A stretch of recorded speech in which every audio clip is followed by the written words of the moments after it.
All right, how's it going, everybody? So I thought I'd chop it up with the family. I really hadn't been putting out a lot of these videos.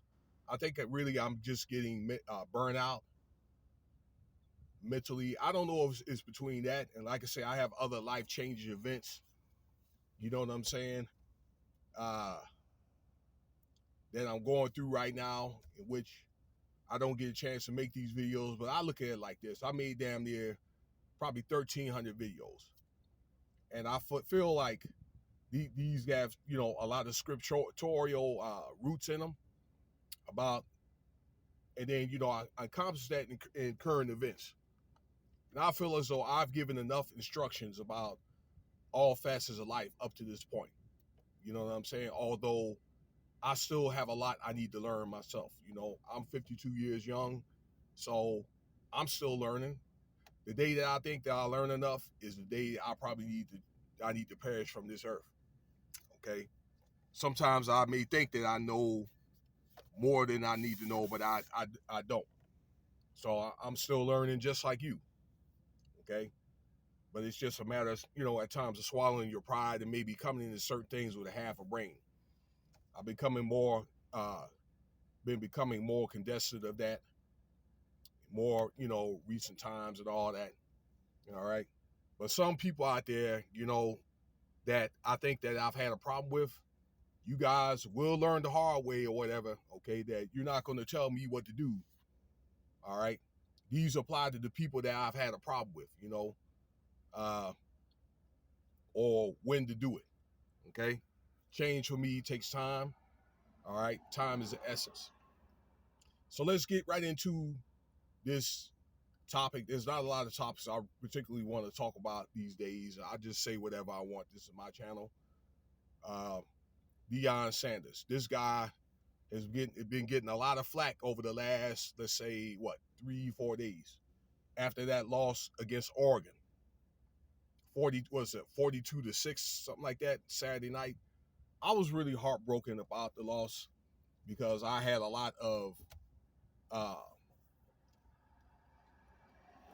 let's say, admiration for Deon Saunders and the football team and his family and all that, okay? Because that team is basically family.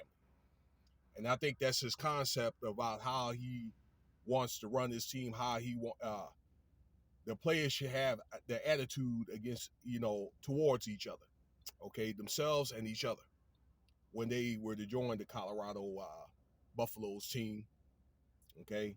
And I think that up to this point, he's done a lot for that organization. They're 3-1. Just because they got blown out by Oregon doesn't mean it's necessarily the end of the world, okay?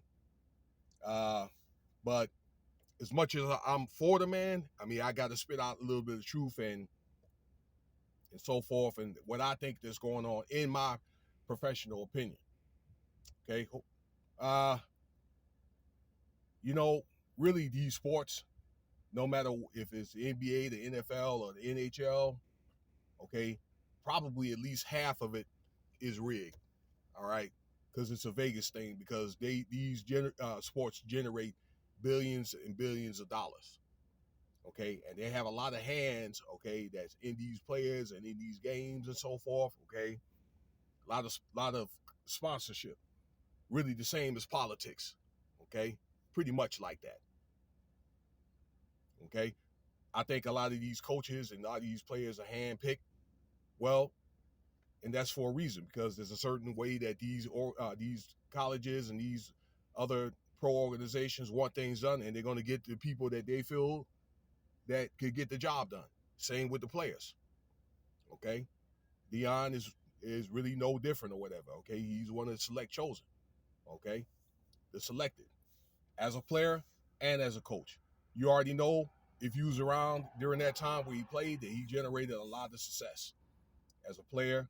He played baseball, won a World Series in that, won a uh, Super Bowl with the Dallas Cowboys.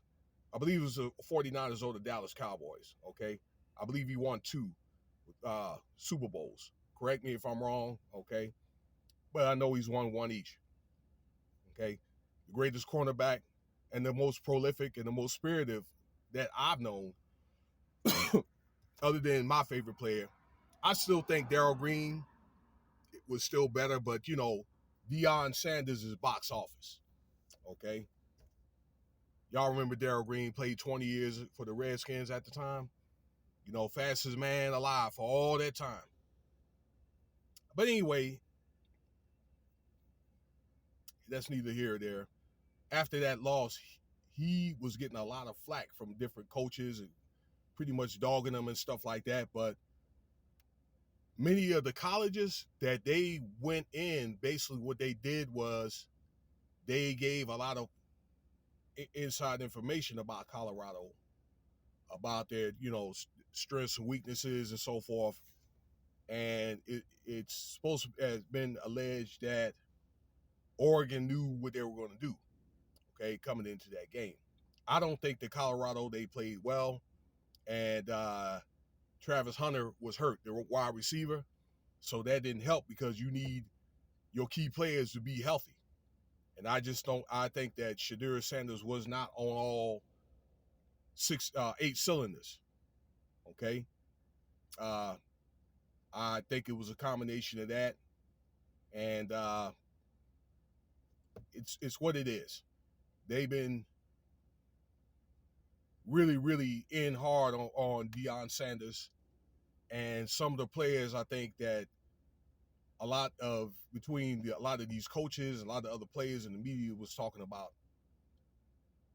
And then the media ends up getting into it, all right, and then end up trickling down probably to the players of the opponent, so they're going to be playing, and they're going to be coming after them, okay?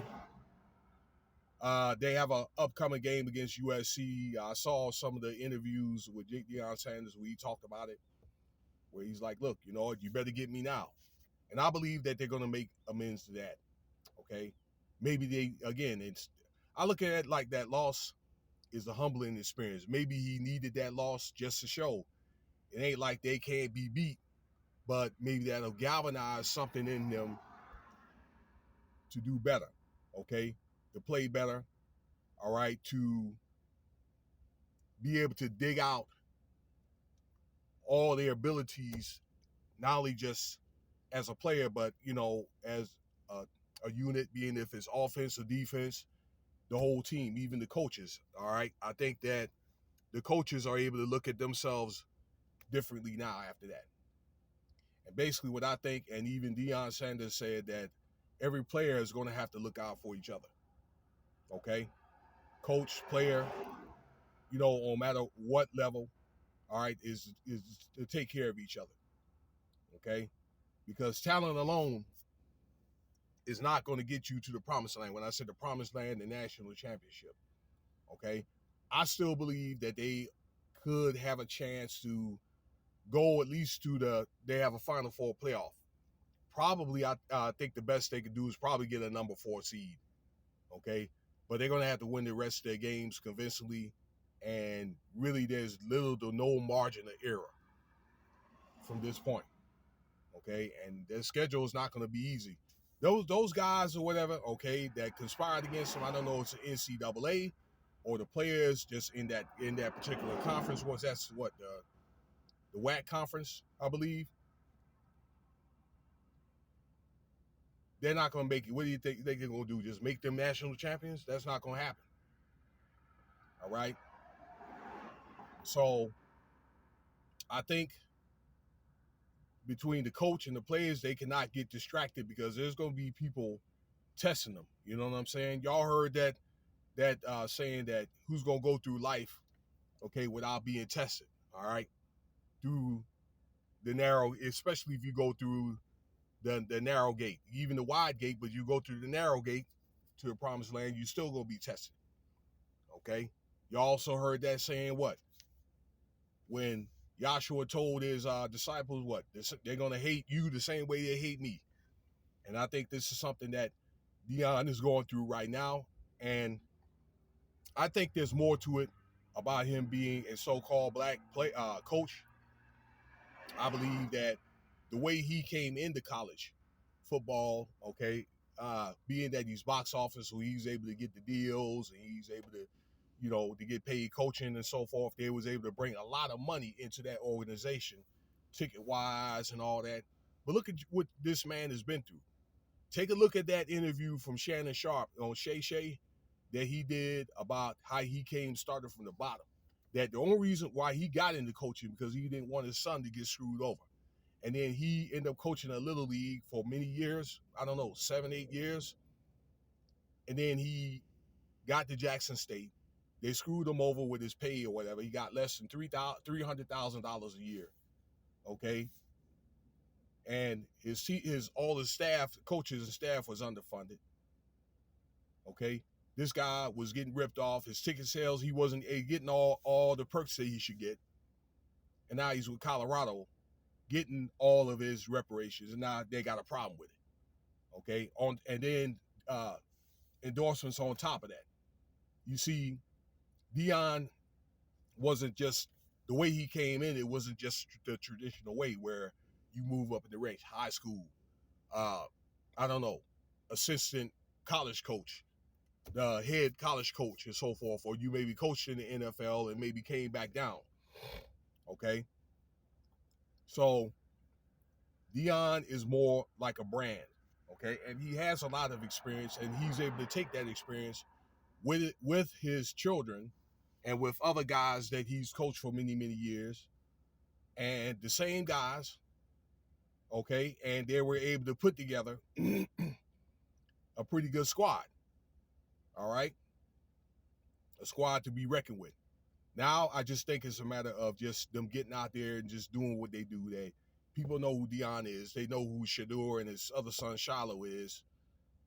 And I think it's just a matter of just role play. Going out there, getting the job done, all right? And that's it. And those guys are going to have to walk a straight line because everybody's watching them, okay? As far as, getting their class and in their personal life and all that other stuff, all right? Because anything that they can find, they're going to use against them, okay? Or based on what they say or what they do or whatever. I'm sorry, y'all, but they can't even look the wrong way. And it's just for a short period of time. Everything's just temporary, rarely. But I'm all in all, I'm going to be going for the man. And, I'm riding with Deon. And then, I'm going to be watching, listening to every game. And I'm going to be thinking optimistically about the Colorado Buffaloes. And they'll be just fine, okay? But I really don't see Deon Saunders being at Colorado probably no later than next year because his profile is just too big for the NCAA, okay? And I think that he'll inevitably coach, and his sons are in the NFL, and his sons are going to play in the NFL, no doubt, okay? But I think it's just a matter of role play and doing what they have to do, doing the things that they need to do, up to this point, okay? And make sure that they're doing things correctly.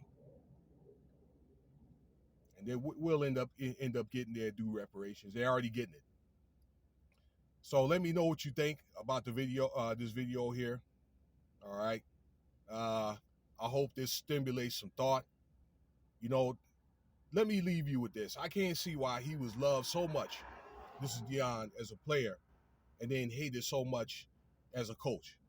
This guy ended up beating TCU with the team, a Christian university, runner-up in the national championship. But these guys are so-called Christians, and they calling this guy the N-word and telling him to F him and all this other stuff, okay? After the loss. Why is there so much hatred with this guy? Okay? I mean, it's just his time. It's what it is. If you can't beat him, join him. Or find a way, I don't know, to emulate. Well, let me know what you think about the video. Like, subscribe, share, Cash App, $Winston Spivey if you want to donate.